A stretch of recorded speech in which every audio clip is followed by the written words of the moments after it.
Record there. We live. We live right now. Today's October 5th, 2024, Saturday, about 11 o'clock. I don't know how to tell you all this information, but we are kind of mostly going to get into it. But let's taste this coffee real quick.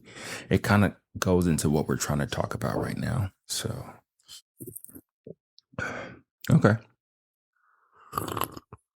Stared and dies, stares and dies. It's medium roast, Honduras, more so the same.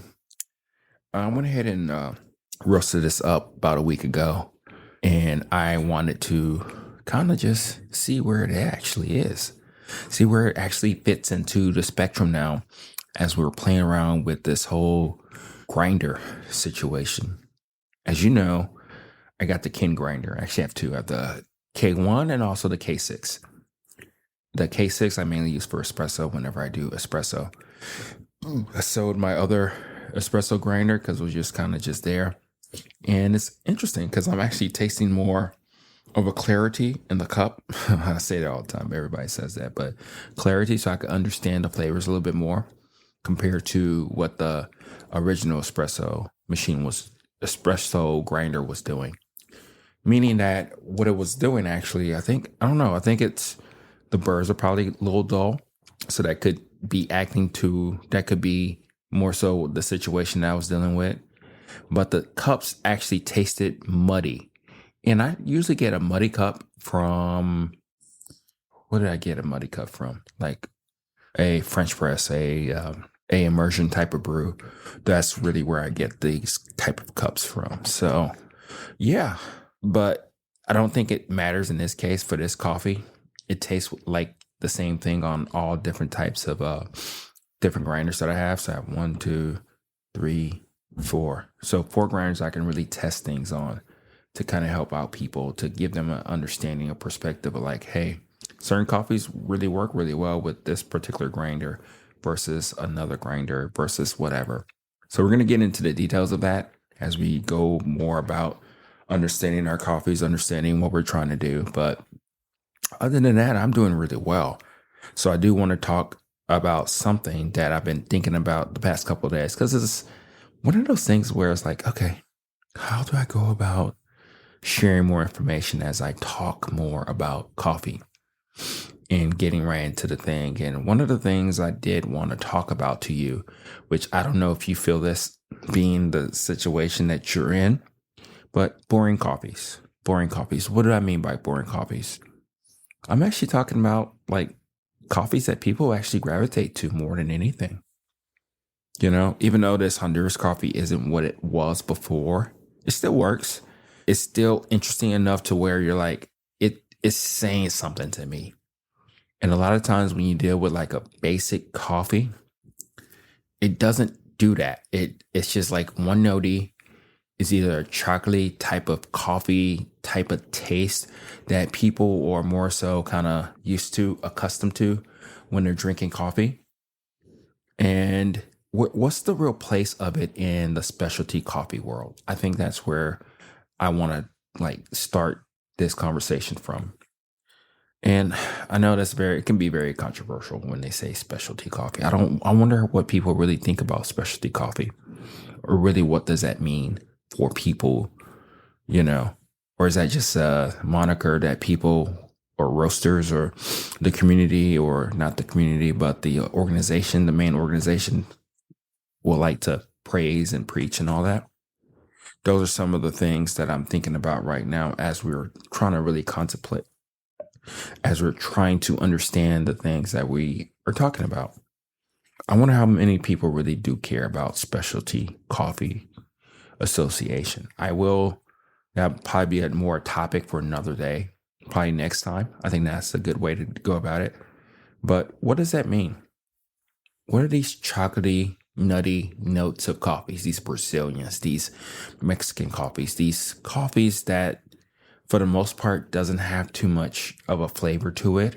Because again, lately, the reason why I'm bringing this up, because lately that's what I've been drinking. I've been drinking a lot of darker roast Brazilian coffee, just kind of getting things ready to go for Amazon, playing around with the Mr. Coffee machine, and also seeing how these coffees really work.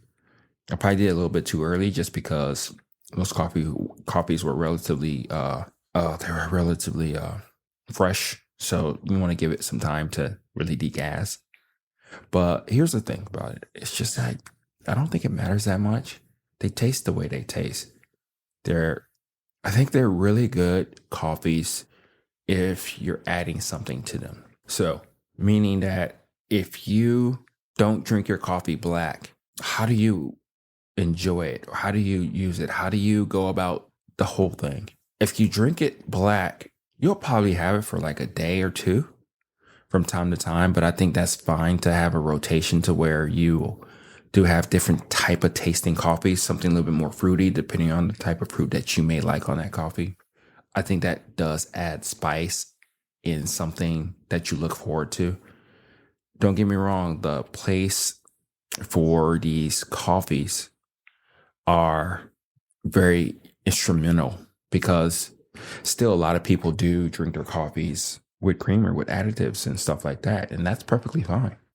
And I think these coffees allow people to explore, to kind of, I think what I'm really trying to say here is that if we're talking about the whole specialty coffee thing, it's like, how special are they really? What do they do for people?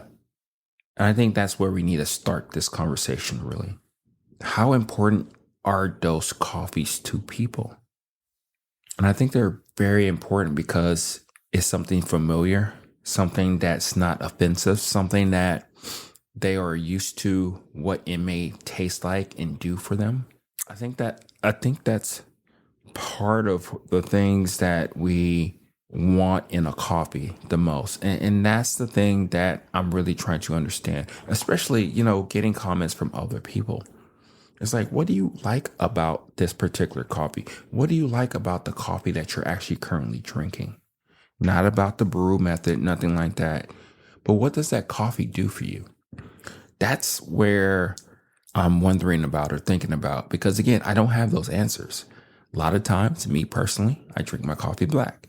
And at times at night, I'll drink a decaf and I'll have some creamer over it.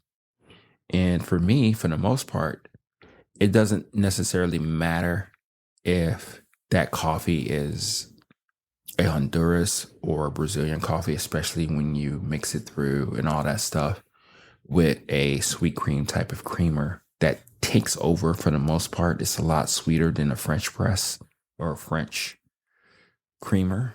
But I guess what I'm saying here is that I don't think they're that much of a difference when you compare a person who has their coffee with additives between a Brazilian versus a Honduras. There is a difference, don't get me wrong, especially if it's roasted a little bit too light than your liking. And I think those other type of coffees that are not a basic type of coffee, they do add some type of element to that mixed drink or additive drink, if that makes any sense.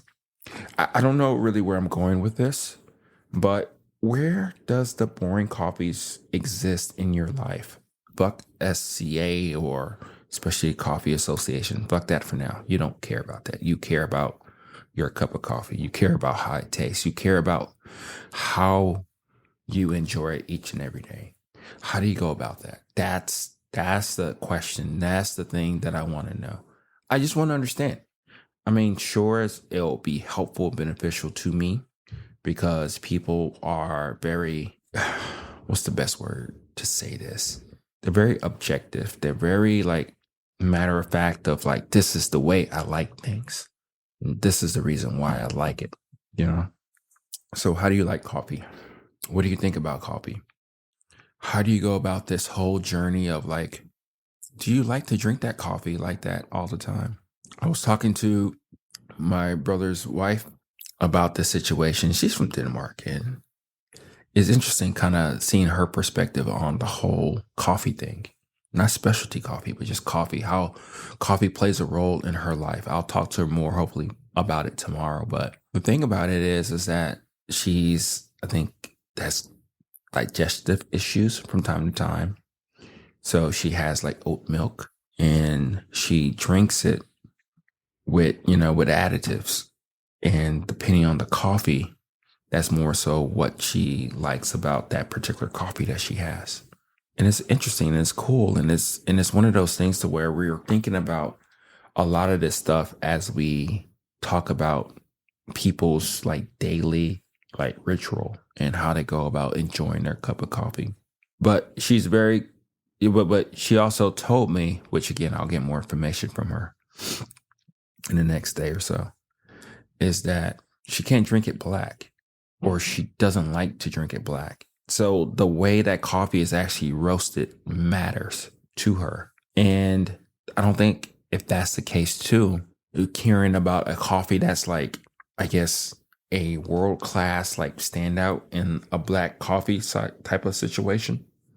Again, I'm kind of like all over the place here, but just hear me out and hopefully I'll get some answers from you as you think about this topic a little bit. Is that the boring coffees do play a significant part in this whole coffee world.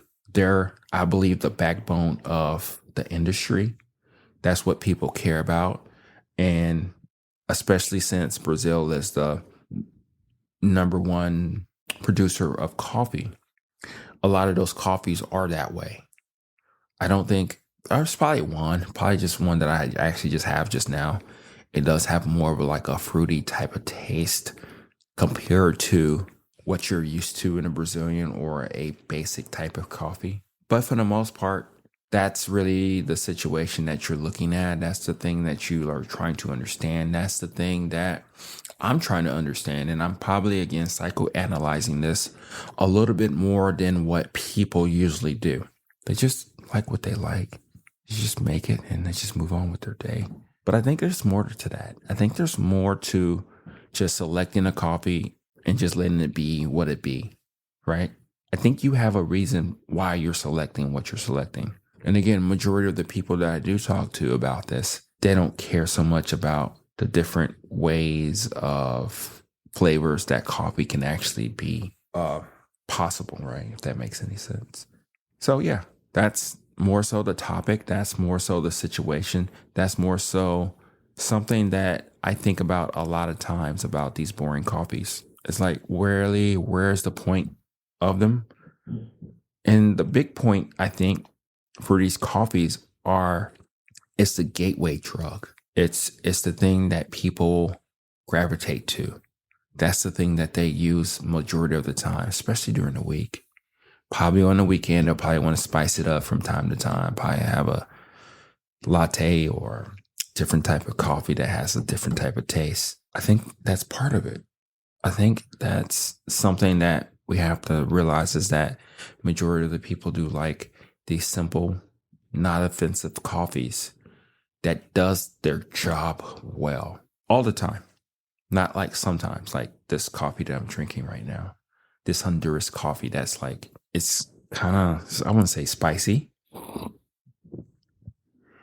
It has a little bit more character. It does have chocolate notes, but it does have like a grapefruity type of finish on it right now.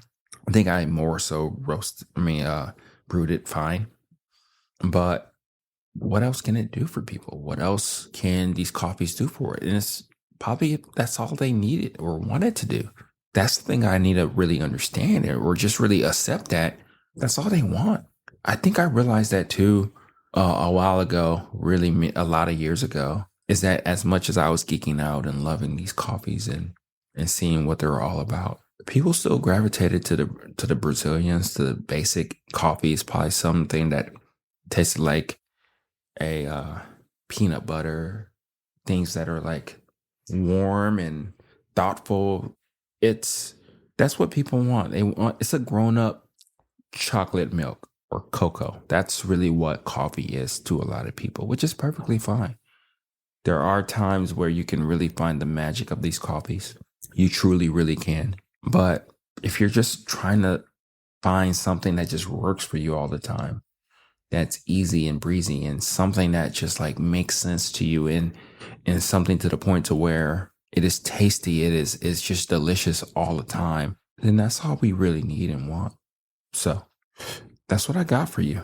So if you want to tune out, you can tune out right now. I will talk about some news of everyday beans and what's going on. went ahead and put out some videos. One video went out past day or so. It's doing okay, but it's more so about like something we talked about already about like I don't like all coffees or preparations. And I go a little bit more to like quick details, I guess, in the video. Uh I think tomorrow around 4 o'clock, probably just saying too much because um you'll see it when you see it. But um content, still copyright. No, the vinegar one. We'll see how well that one does. That one's kind of interesting. It's a little different, but we shall see how that works out for everybody. But the vinegar one is kind of interesting just because I just tried different things on it. But you'll see. All the stuff will be out. This video will probably be out Monday anyway. So other than that, that's what I got for you. Amazon is going wild. No issues there. I did play around with the descriptions. And I think somebody else gave me some ideas about videos and stuff like that. But I think for the most part, I'm gonna start getting reviews.